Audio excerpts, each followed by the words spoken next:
Nós temos dedicado as últimas semanas, os sermões das últimas semanas, para pensar a vida no formato da cruz, ou seja, influenciada pela cruz. E para isso, nós temos focado a nossa atenção bíblica em episódios da crucificação, mas não apenas a crucificação, mas também do ministério de Cristo, onde Jesus nos ensina sobre o reino, nos ensina sobre o discipulado, nos ensina sobre a vida daquele que é enviado por Ele e vai após Ele, aquele que assume o seu ministério na vida, ou seja, a igreja, nós que somos seus discípulos. E nós, depois de termos visto sobre o discipulado de forma mais pausada, agora estamos vendo sobre essas últimas declarações de Cristo na ocasião da cruz. O que Jesus teria para dizer? O que ele disse? E do que ele disse, o que os evangelistas entenderam, inspirados pelo Espírito Santo, ser necessário para registro. É isso que nós temos nos evangelhos. A curadoria, okay? A curadoria dos evangelistas, trabalho jornalístico dos evangelistas de fazer o recorte da realidade para registro. Então nós estamos perseguindo essas últimas palavras e aprendendo com elas. E nós podemos pensar aqui que Jesus, nas suas duas primeiras ocasiões em que ele se expressa no cenário da crucificação, ele pensa nos outros. Primeiro ele pede perdão para aquelas pessoas. Depois, ele agora, olhando para eles, convida um daqueles que estão ali com ele para o paraíso. Mais uma vez, pensando nos outros. Mas chegou a hora da gente falar sobre família. Porque a sua família terrena está ali. E ele tem algo a dizer para a sua família. E o texto, então, que nós vamos ler nos mostra um pouquinho sobre isso. Depois dele falar sobre perdão, sobre paraíso, chegou a hora de falar sobre família. Capítulo 19, versículos 26 e 27, diz assim: Vendo Jesus, sua mãe, e junto com ela, o discípulo amado, disse: Mulher, eis aí o teu filho. Depois disse ao discípulo: Eis aí a tua mãe. Desta hora em diante, o discípulo a tomou para casa. Essa é a palavra do Senhor. Vamos orar. Pai, nós estamos diante do teu evangelho, da tua sagrada e inspirada escritura. Pedimos a Deus que o Senhor fale conosco nesse tempo, que o Senhor nos instrua. E assim, ó Deus, edifica a tua igreja. Em nome de Jesus. Amém. Quero convidar os irmãos a revisar a história de Jesus no que tange a sua família. Vamos voltar então antes de Jesus chegar, no enredo em que ele estava chegando, a gravidez da Maria. Os irmãos sabem que não foi uma gravidez nada comum e nem um pouco simples. Já foi ali marcada por uma possibilidade iminente de escândalo e de vergonha, porque ela estava noiva do José. E os dois não tinham relação sexual, estavam noivos se guardando para o casamento, efetivamente. E então, após o casamento, certamente eles poderiam ter filhos e tudo mais. Mas acontece que um anjo aparece a Maria e fala: você vai ficar grávida, Maria. E é do Espírito Santo. E então a gente sabe o drama que foi isso, como ela lidou com isso, depois o José tendo que lidar com isso, e o homem fez as malas para ir embora, mas não foi. O anjo segurou ele ali e falou: calma aí, é verdade a história. É do Espírito Santo mesmo, tá? É de Deus esse menino. E José aceitou aquela incumbência muito complicada, muito complexa, de assumir aquela criança, entendendo que era do Espírito Santo. Preservou Maria, para ela não ser exposta na sociedade. E se você acha que não é motivo para ter dor de cabeça, você não teve uma experiência como eu, de morar no interior. Uma gravidez fora do casamento, numa cidade pequena. Esses nossos personagens queridos aqui não moram numa cidade pequena. Eles moram numa currutela. É numa vila. Todo mundo sabe de todo mundo. É muito pior. O fuxico rola solto. A gente sabe quem é filho de quem. A gente sabe quem é que namora com quem, se terminou, se não terminou. Se nós no interior aumentamos ou não é outra história. Mas que sabe das coisas, a gente sabe. Muito bem. Então já começa uma história muito complicada envolvendo a vinda de Jesus ao mundo por conta da situação da gravidez. Chega um momento ainda que essa mulher recebe uma profecia. E essa profecia está lá em Lucas 2, capítulo 35, diz o seguinte: também uma espada traspassará a tua alma. Isso aqui está falando, a profecia está falando da ocasião da sua maternidade de Cristo. Essa espada traspassaria a alma da Maria com relação ao fato de que ela tem um filho chamado Jesus. Você imagina o que é para aquela mãe, naquela circunstância já, nada simples. Capítulo 2 de Lucas, estou falando do início aqui do Evangelho. Está falando da gestação dela. E que a maternidade dela sofreria como quem tem uma espada atravessando o peito. O que você imagina se alguém vem dar uma palavrinha dessa de Deus para você? Perceba como que desde o início a coisa não é simples. É bem dolorosa. A vinda de Jesus ao mundo não é algo bonito. Não é. Por mais que a gente faça um presépio todo bonitinho, que a gente faça um teatro com as crianças. Hoje eu fiquei sabendo que meu filho foi Jesus montado num burrinho na sala de aula. A gente faz ficar engraçadinho, faz ficar bonito, mas é vergonha. A vinda de Cristo ao mundo é para nossa alegria. É a nossa esperança. Mas a encarnação de Cristo é vergonha e maldição, porque Ele vem assumir o pecado que não é dele. Ele vem sofrer injustamente para salvar quem merece justamente ser condenado. Ele vem trazer a justiça do Pai, porque nós não temos. Então tudo é complicado, tudo é pesado, e Maria tem que escutar isso daqui, essa previsão. Mães não foram criadas para sofrer pelos seus filhos. Não está no programa delas. E talvez eu esteja falando do exemplar humano, circunstancial, mais resiliente que temos em toda a história, a maternidade. Capaz do impensável por seus filhos. Basta ter ocasião para se exigir da força materna. Ela está pronta para dar. Na melhor das hipóteses, claro. Em circunstâncias saudáveis de um ser humano. A gente sabe disso.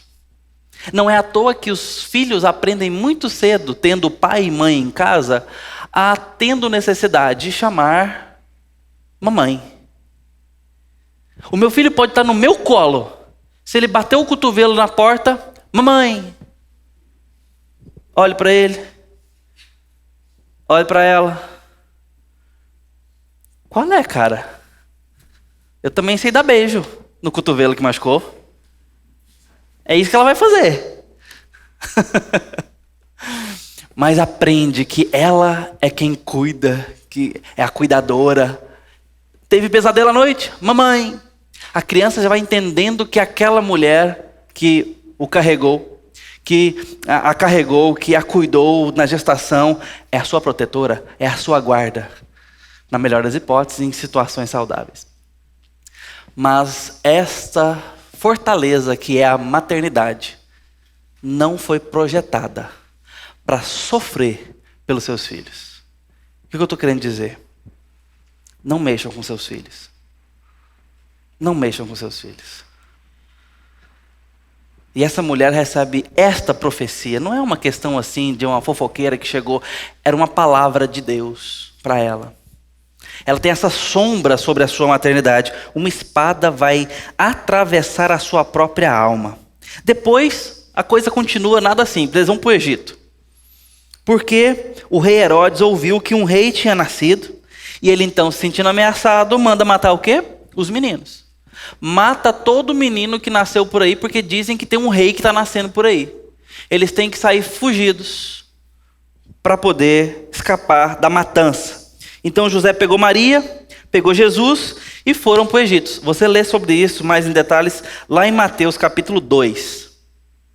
Aí se você acha que isso aqui não é problema suficiente, sair apavorado, com medo de vir um guarda e passar a espada no seu filho, você imagina então uma viagem internacional com uma criança sentada no banco de trás de um burro.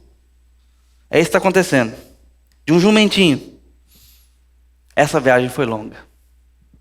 Certamente isso aqui não foi nada simples nem divertido. Imagina uma criança chorando por horas e horas e horas. E o pai apavorado, com medo de um guarda vir correndo atrás, com um arco na mão, com uma espada na mão, com uma corda amarrada na cintura para poder pegar o seu filho, amarrar vocês e matar o seu filho. Ou, de repente, quando o menino já tinha 12 anos. Gente, essa maternidade aqui é dura na queda, viu? O menino tem 12 anos e sumiu. Sumiu. Cadê o menino? 3 dias para achar. Porque estava com a tia, estava com o primo, estavam andando em procissão. Beleza. Está solto, mas está no comboio da viagem de volta do templo. 36 horas depois e pensa, acho que está bom de procurar. Não acha Jesus. Eu sumi 2 vezes. Uma eu tinha 1 ano e pouco. Viajamos para a casa da minha avó. Lá, Uruana, pertinho aqui de Goiânia, 2h30 de carro. Minha avó morava numa chacrinha na Baixada. Ali tem um córrego chamado Leão. Nem sei se tem ainda hoje, era pequenininho. Lá no córrego Leão, não tinha asfalto. Quando a chuva descia, fazia valas grandes ali. Era mais ou menos onde terminava a cidade. A rua dela ali, onde ficava a chacrinha da minha avó. A gente sempre passava as férias lá, quando era bem pequenininho. E nas esquinas, faziam valas grandes. Eu tinha 1 ano e pouco. Bermudinhas pretas que minha mãe fazia em série para eu poder ir para a casa da minha avó, ficar na terra. Uma tarde dessa, eu sumi. Desapareci. Eu estava dentro dessa vala, uma dessas valas, brincando, de boa, tranquilo, na minha. Mas a minha mãe passou algumas horas me procurando. Acho que não mais que 2. Mas é suficiente. 2 horas do seu bebê desaparecido. 1 hora que seja.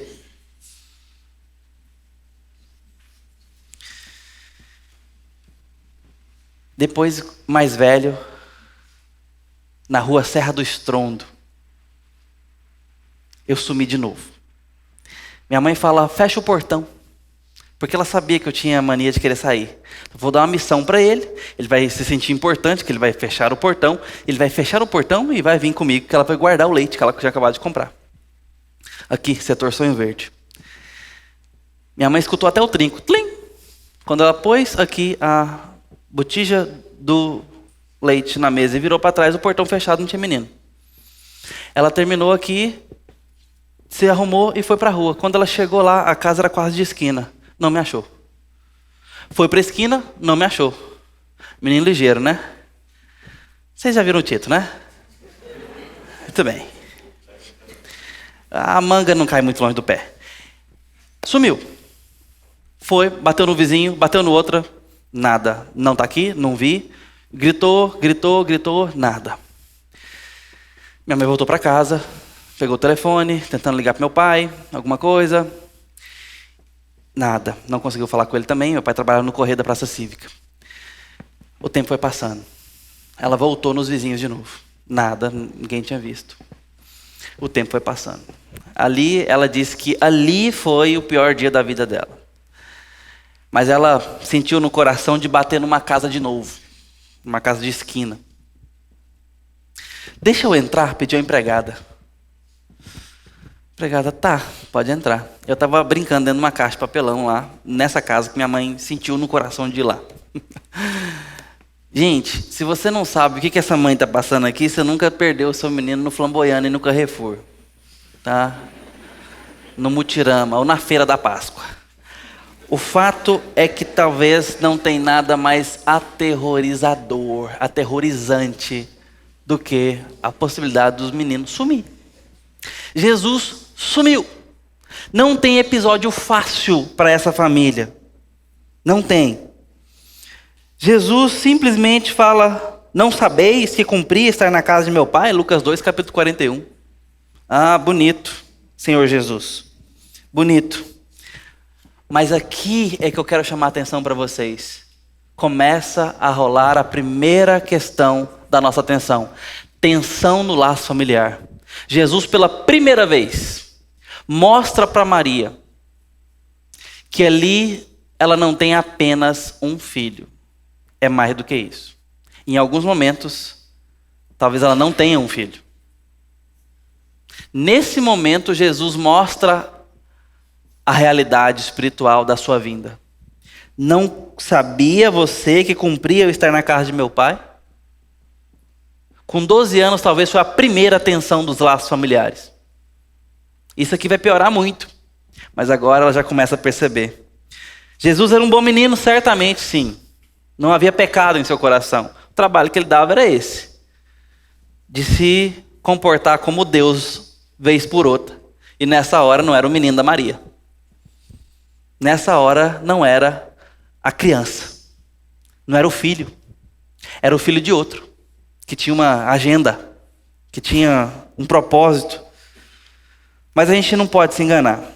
À medida que Jesus vai crescendo, essa tensão vai aumentando. A identidade de filho de Deus vai aflorando. Sua responsabilidade vai se encorpando. O seu ministério como Salvador vai colocando uma tensão nas suas relações familiares. Porque suplanta, concorre, em algum momento vai romper o laço. Porque o seu ministério e a sua identidade vai se desenvolvendo cada vez mais. E nada disso pode ser comparado ao que a família passou quando Jesus começou o seu ministério público. Aqui nós estamos falando da infância e da adolescência. Mas quando ele fica adulto, aos 30 anos de idade, Jesus então vai para o seu ministério público. E o seu ministério público é de tal forma que ele rompe com a sua cidade. Chegando a dizer, Lucas 4, 24, nenhum profeta é bem recebido na sua própria terra. Jesus é expulso da sua terra, porque ele se comporta de um jeito e fala de um jeito e algumas coisas que o povo não engole. Quem esse cara está pensando que ele é? Ô José, o seu filho aqui, vem com essa conversa para cima de nós. Que conversa era essa? De que ele é rei.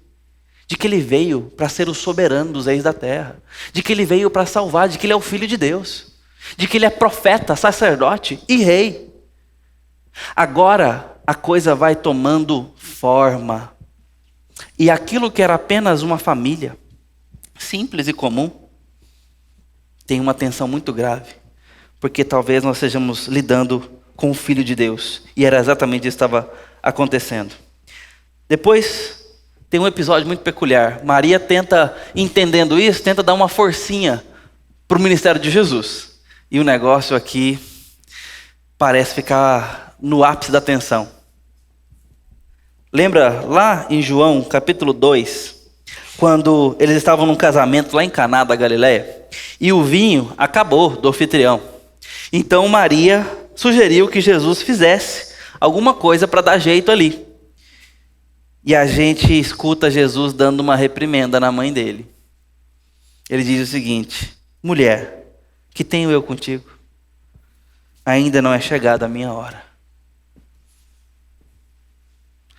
Eu não sei o que Jesus estava tentando dizer exatamente, mas eu sei que isso aqui não foram palavras das mais doces possíveis. Não estou falando que ele foi grosseiro, mas estou entendendo que isso daqui tem um quê de repreensão, de advertência.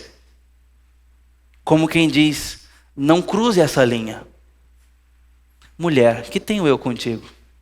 Ainda não é chegada a minha hora. Em outras palavras, do meu ministério, entendo eu. Eu vejo Jesus falando isso. Eu sei o que eu estou fazendo. E foi para isso mesmo que eu vim. O fato é que Jesus termina ali, servindo vinho para todo mundo. Ali a festa realmente acontece assim.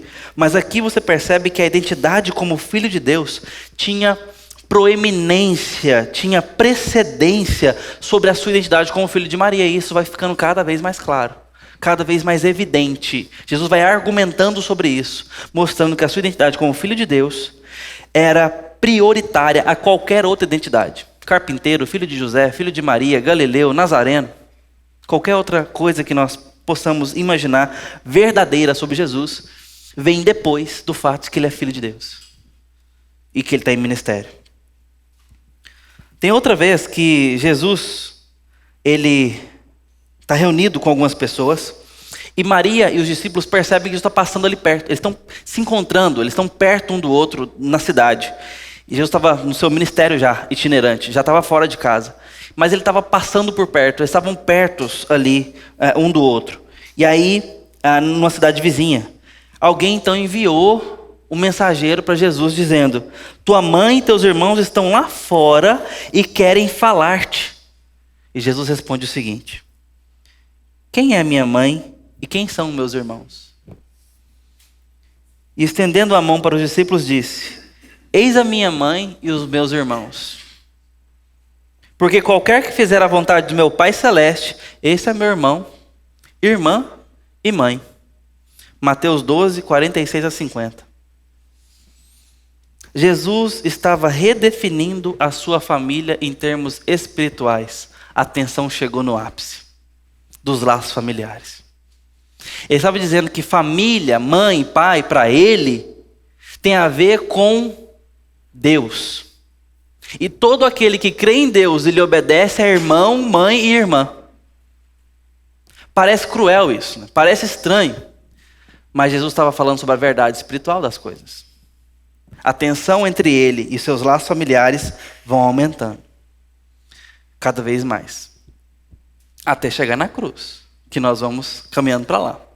E nós chegamos num segundo grande momento de 3 dos seus laços familiares. Agora é o rompimento dos laços familiares, que até agora não rompeu, mas vai romper. Jesus então, chega um momento que ele corta por completo as suas ligações. Até então ele tinha colocado um peso, uma tensão, uma vibração. Ele tinha esticado a corda o máximo que dava para distanciar uma coisa da outra. Ele estava ali argumentando e clareando a ideia do reino, da sua responsabilidade e da sua identidade. Mas agora, chegando mais perto da cruz, Maria, aos pés do filho crucificado, começa a sentir o gosto do que era a espada que ela tanto temeu ao longo de 33 anos. Minha alma um dia vai ser atravessada por uma espada. E toda essa tensão familiar talvez não foi tão dolorosa quanto o que vai acontecer agora. Primeiro, vendo o seu menino pendurado numa cruz. Esse que estava cada vez mais dando pistas para ela. Mulher, eu vou morrer. Eu vim para fazer a vontade do meu Pai que está no céu. E certamente falando isso com todo amor. Com todo amor. E essa mulher, pelo tanto que ela amou e foi amada, está aqui aos pés da cruz agora, olhando para o Jesus pendurado. E essa espada vai atravessar o seu peito porque ela tem que escutar a angústia da cruz e da fala de Jesus, dizendo: mulher, eis aí o teu filho. Mulher, nem mesmo mãe, nem mamãe, mulher, eis aí o teu filho. Maria não seria mais a sua mãe. Jesus não seria mais o filho dela. Isso se cumpriu na história, com começo, meio e fim. Na cruz, esses papéis se encerraram e chegaram ao seu ápice. Mulher, eis aí o teu filho. Talvez até esse momento Maria pudesse ter se apegado à esperança de que, conhecendo o seu filho, cheio de poder, que também é filho de Deus, com divindade, com soberania, pudesse fazer alguma coisa. Pudesse descer da cruz, pudesse evitar aquilo ali, pudesse colocar os seus inimigos no chão. Mas talvez agora, diante dessas palavras, acabou a esperança. Ela não estava mais ali olhando para o seu filho. Ela estava olhando para o Salvador Jesus, Senhor e o servo sofredor. Aquele não era mais o seu menino. Aquele ali era o Cristo. E ela teve que ser forçada a entender isso, através dessas palavras. Mulher, eis aí o teu filho. Ela soube que Jesus estava se despedindo para morrer. Nossa história aqui na terra termina aqui, mulher. Termina aqui. Mas essas palavras certamente foram a espada que atravessou o coração dela. Mas Jesus estava falando, certamente, com amor perfeito e com a maior capacidade afetiva possível que um ser humano e Deus é capaz. Porque ao falar isso, ele não fala apenas isso. Ele fala que ali está o filho dela. E quem é esse? Vocês viram, o discípulo amado. Quem é o discípulo amado? João, que não é filho dela. E aqui encontramos um local para colocar o pé de cabra e destravar a interpretação desse texto. E entender que Jesus está aqui cuidando daquela mulher. E redefinindo a ordem das relações no reino, que ele veio falando desde a sua infância, de forma mais embrionária, mais comedida, mas agora claramente na cruz, dizendo: o reino é feito de família ligado à fé, comprometida com o coração, com afeto e com cuidado mútuo. Quando ele diz: mulher, eis aí o teu filho, foi por causa do grande amor por ela que ele disse essas palavras, dizendo: eu me preocupo com você. Eu vou embora, mas eu quero deixar você nos cuidados do meu discípulo amado, que é para te tratar como mãe. Trata ele como filho. Ele encomenda um ao outro. Esse discípulo, que provavelmente é o próprio João, aqui identificado como o amado, foi testemunha ocular da crucificação, foi objeto do amor de Cristo, andou com Cristo, tinha toda a sua confiança, tinha suas palavras, e agora tinha que se tornar, e essa era a sua última missão, da boca de Cristo, literalmente ali, filho para sua mãe. Essa é a próxima tarefa de João. E deveria tratá-la como a sua própria mãe. E João aceitou a missão imediatamente, porque o versículo de número 27 disse assim: dessa hora em diante, o discípulo a tomou para casa. Conduziu ela para sua casa, deixou ela na porta da sua casa, em segurança e em consolo. Era o que Jesus estava querendo que acontecesse. Por meio desse exemplo, nós aprendemos algumas coisas. E por fim, o que temos que aprender nesse texto? Que Jesus está nos ensinando a amar a nossa mãe. Pela crescente evolução do seu ministério, da sua identidade como filho de Deus, a sua tensão familiar foi aumentando até romper. E quando rompe, ele nos ensina a amar. Ele nos ensina a cuidar de quem temos mais perto. Ele nos ensina a dedicar cuidado com as pessoas que temos para cuidar. Porque no momento em que ele não pôde cuidar mais presencialmente, podendo falar qualquer coisa, ele encomendou cuidado sobre a sua mãe, que agora deixaria de ser a sua mãe. A gente vive numa cultura que acredita que laços familiares são perecíveis. A gente crê que por qualquer motivo eles podem ser cortados. Mas eu quero ler uma citação do Robertson McQuilkin. Ele diz o seguinte: eu assisti a um seminário no qual uma especialista nos disse que havia 2 motivos pelos quais pessoas mantêm um membro da família em casa em vez de colocar numa casa de repouso. 2 motivos: necessidade econômica ou sentimento de culpa.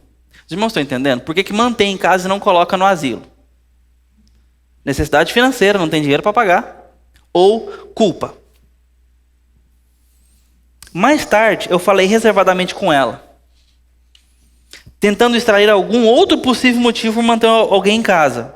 Porém, ela insistiu que a pesquisa categórica, abrangente e séria,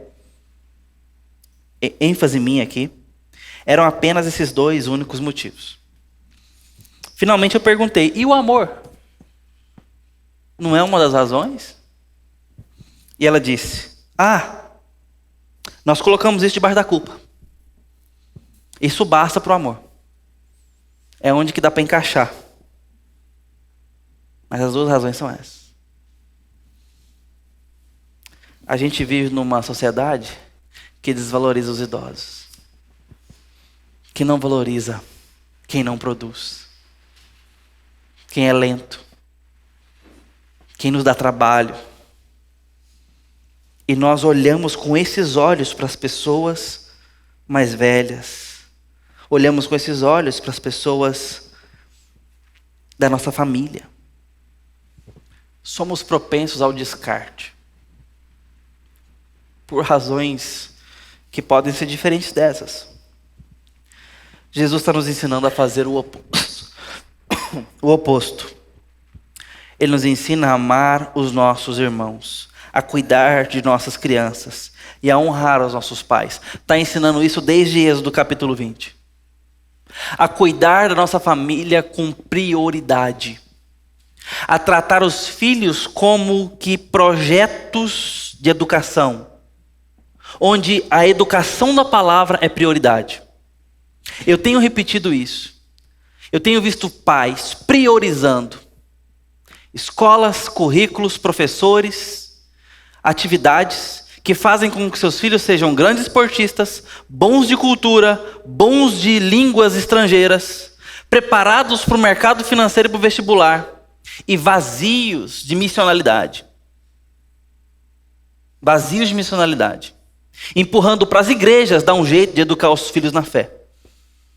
Esse não é um projeto da igreja. A igreja auxilia.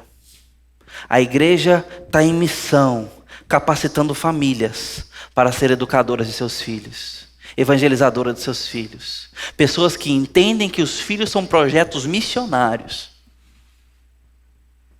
Em prioridade.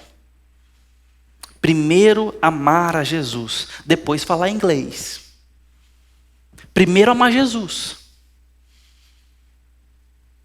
Depois está bem inserido socialmente. Primeiro Cristo. Primeiro entender a família da fé. Primeiro minimamente protegido nesse sentido.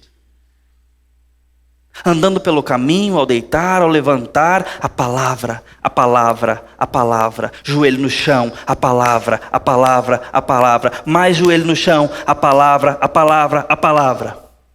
É isso que a Bíblia te ensina. E qualquer coisa diferente disso, em outra proporção, nós estamos errando. E erro tem preço. Erro tem preço. E o preço não é bom, é erro. A Bíblia nos ensina a acertar. E a gente acerta quando a gente faz de tudo o que podemos para evangelizar os nossos filhos. Para usar o tempo com eles para isso. Falei dos filhos. Agora vamos falar de casamento. Jesus nos ensina a olhar para o outro nos moldes em que ele veio casar com a igreja. E talvez o casamento só exista, bem como a criação de filhos, para que a vida matrimonial de Cristo com a igreja seja ilustrada. Porque a vida não é sobre nós, é sobre Ele. E quando Ele fala que o nosso casamento tem a ver com o casamento dele com a igreja, talvez nós estejamos num teatro, e não é no mau sentido, que testifica dessa verdade maior, o casamento de Cristo com a igreja. E Paulo, falando à igreja de Éfeso, ele quer ensinar sobre isso e diz: maridos, amem suas esposas como Cristo amou a igreja, a ponto de dar a sua vida, a ponto de dar a sua própria carne, porque ninguém jamais odiou a sua própria carne. Então você se ama, não é mesmo? Ame a sua esposa como você se ama. Ame a sua esposa como quem prioriza. como quem cuida, como quem, se está com sede, bebe, se está com fome, come, se está cansado, descansa. É assim que a gente cuida de nós mesmos. Cristo amou a igreja a ponto de priorizá-la, morrendo por ela. E eu recebo no meu gabinete motivos de divórcio tão mais singelos. Não chegou nem perto de brigar pela esposa. Não chegou nem perto de lutar pela esposa. Não chegou nem perto de suar pela esposa. Quem dirá dar a sua vida? Quem dirá sofrer por ela? Por ela. Por amor à aliança. Por amor à glória de Cristo. Aqui nós temos que trilhar um caminho de renúncia, um caminho de pensar duas vezes, um caminho de solidariedade, de amor, de perdão, de aceitação, de encorajamento, de firmeza em algumas horas, de flexibilidade em outras, mas de firmeza no alvo. Palavra, joelho no chão. Palavra, decisões, joelho no chão. Esposas, honrem seus maridos como quem honra a Cristo, como quem ouve a Cristo. E por muito menos de algo muito longe do que esta atenção, esta sujeição à sua liderança, muito longe disso, casamentos têm se destruído, se despedaçado, dizendo: somos diferentes, não me entende, cobra, não está nem aí, etc, e etc. Muito menos. Sabe por quê? Porque a nossa sociedade é uma cultura que desvaloriza os laços. É uma cultura trincada e rachada com os laços. E nós estamos sendo cercados por ideologias culturais há décadas, que visam o enfraquecimento desses laços. Abram os olhos. Nós estamos sendo sufocados. Hoje, nesta tarde, lá na Califórnia, um grupo de cristãos liderados por um certo pastor estava na frente dos parques da Disney. Não sei se era o parque, se era era um dos estúdios. Um dos estúdios, não nos parques. Eles estavam ali porque eles pretendem ir para Anaheim, que é uma seção de parques. Estavam lá perto dos estúdios da Disney, protestando por conta da agenda cultural que a Disney se comprometeu para os próximos anos, de fazer com que 50% dos seus personagens sejam comprometidos com a agenda LGBT. 50% dos personagens. Existe uma força conservadora ali dentro? Existe. Porque a Pixar tem feito pressões ao longo dos últimos anos e de vários filmes. E algumas censuras têm acontecido, onde o roteiro foi enviado e ali houve: vamos trocar isso aqui, a gente não quer mexer nisso agora. Então, num casamento ali, de uma união de duas personagens femininas, quando falava de namorada, os roteiristas trocaram para parceira. E a coisa ficou mais branda, ficou um pouco imperceptível e passou. Houve revolta, porque existe uma pressão ali dentro, existe uma agenda ali dentro. Como não? Como não? E agora a pressão estourou. E houve esta declaração interna. E os boatos já correram o mundo, hoje é muito rápido. Então, nós estamos numa cultura onde os valores mais fundamentais do que define moral, do que define estabilidade, união, casamento e família, estão com uma arma na cabeça. O cristão tem que respirar baixinho, porque não é ele que tem o direito de gritar. Não é. Pode-se fazer piada contra crente, mas crente não pode fazer piada e nem comentar nada. Não pode falar mal e nem criticar. Os irmãos já entenderam isso. Essa é a nossa cultura. Nós precisamos abrir os olhos para não apoiar tal coisa. Não aderir em nossa mente, sobretudo, tal coisa. E quando é que isso já tomou o nosso coração? Quando o seu laço familiar é frágil. Quando por motivo muito pequeno você está disposto a quebrar sua aliança com seu marido e com a sua esposa. Quando com muita pressa e nenhum sangramento você diz, não aguento mais. Chega.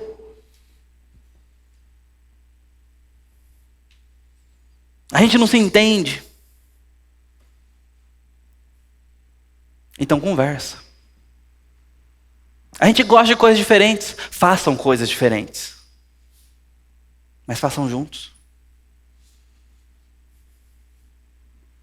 Irmãos, estou simplificando nada. Eu sei que isso não é simples. Eu sei que as coisas se quebram irreversivelmente. Eu sei. Dói aqui. Eu sei. Eu só estou falando para você tentar. Estou falando para você levar a sério. Porque Jesus está nos ensinando isso.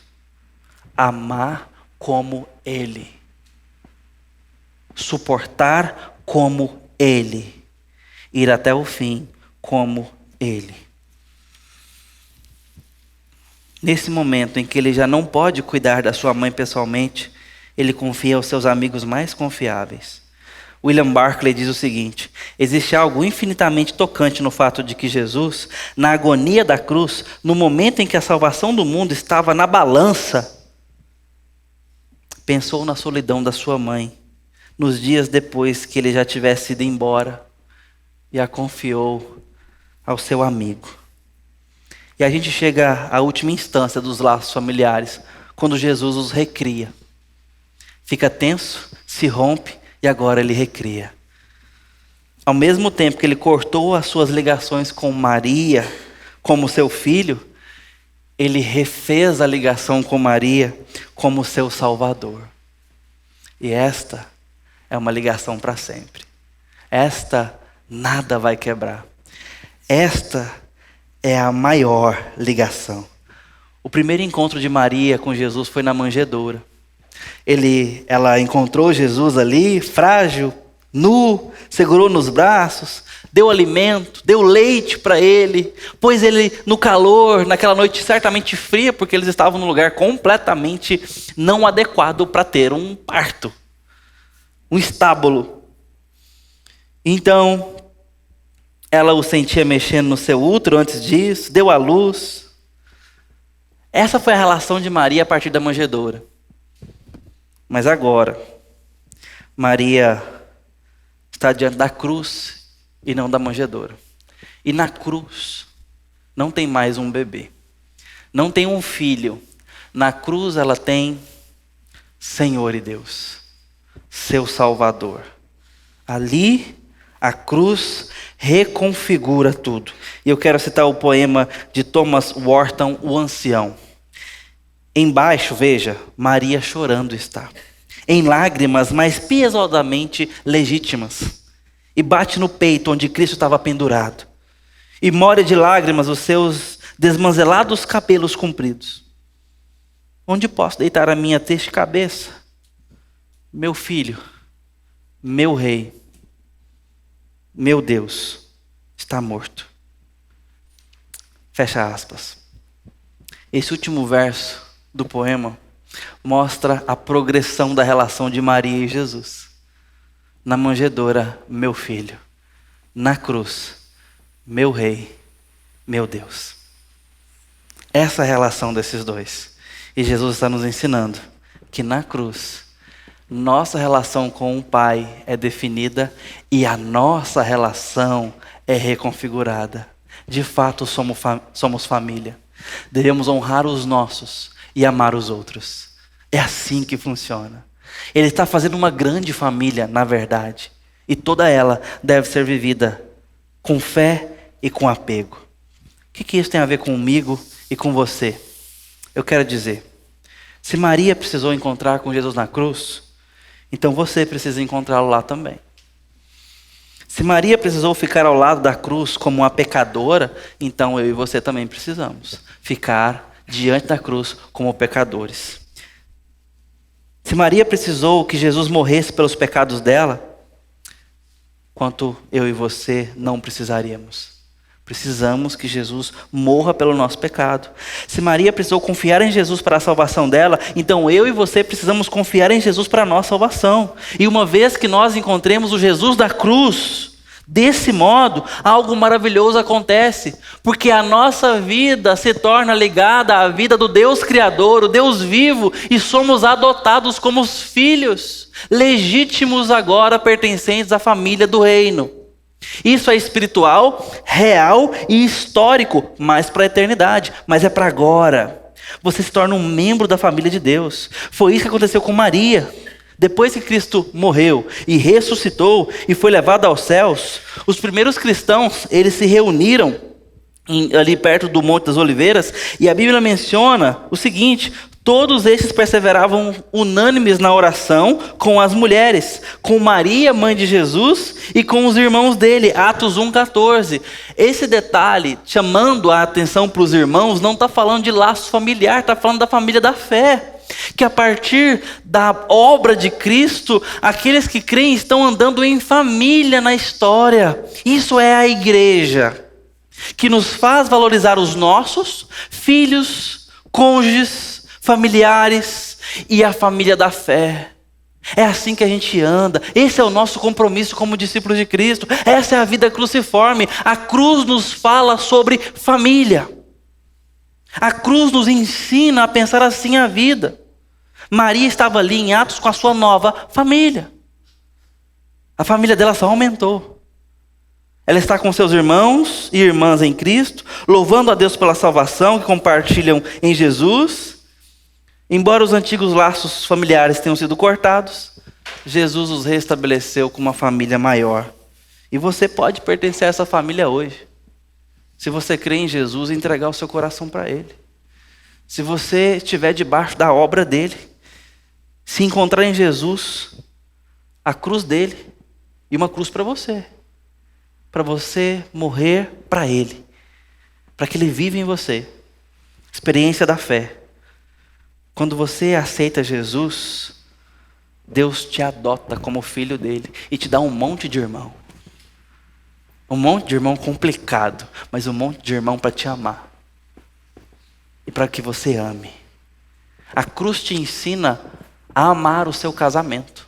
A cruz te ensina a amar os seus filhos e a ter compromisso com eles. A cruz te ensina a amar os seus irmãos da família. A cruz te ensina a amar mais pessoas que não fazem parte da sua casa. A cruz te ensina a colocar mais gente na sua prioridade. A cruz te ensina a gostar de gente. A cruz te ensina sobre pessoas. Em termos familiares. É legítima essa conversa de irmãos. Irmãos. Nós somos irmãos.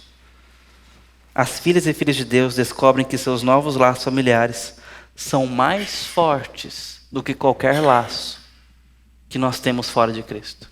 Porque quem os ata, é o próprio Deus no sangue de Cristo. É assim que Ele faz família e adota pessoas.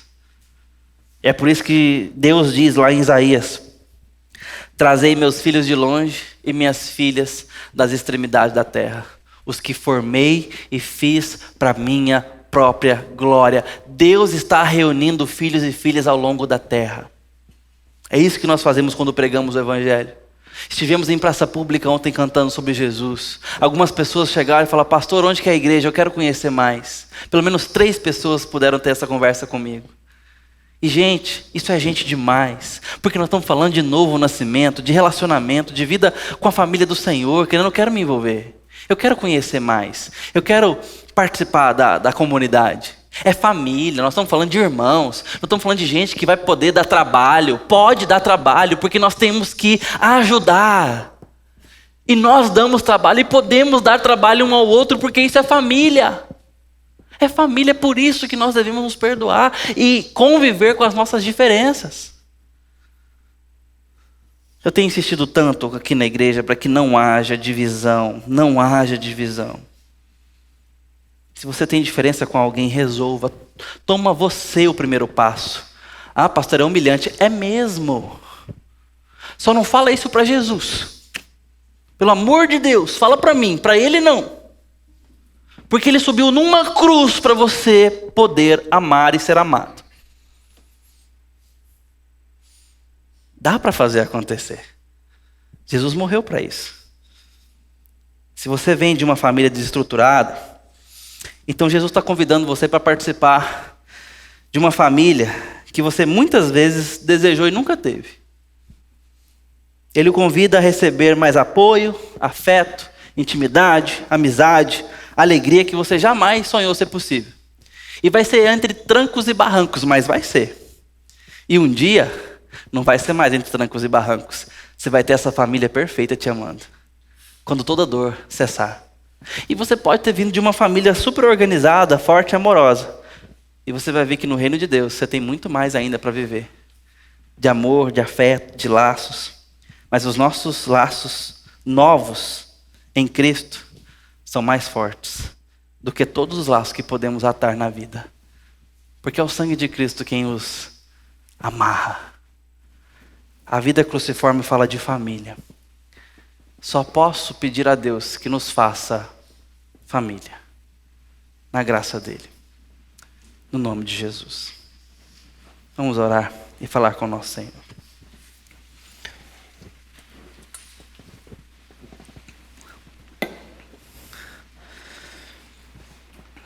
Ó Deus, em nome de Jesus, pedimos a Tua misericórdia e a Tua graça. Te pedimos, ó Deus, que o Senhor nos dê família, nos faça família.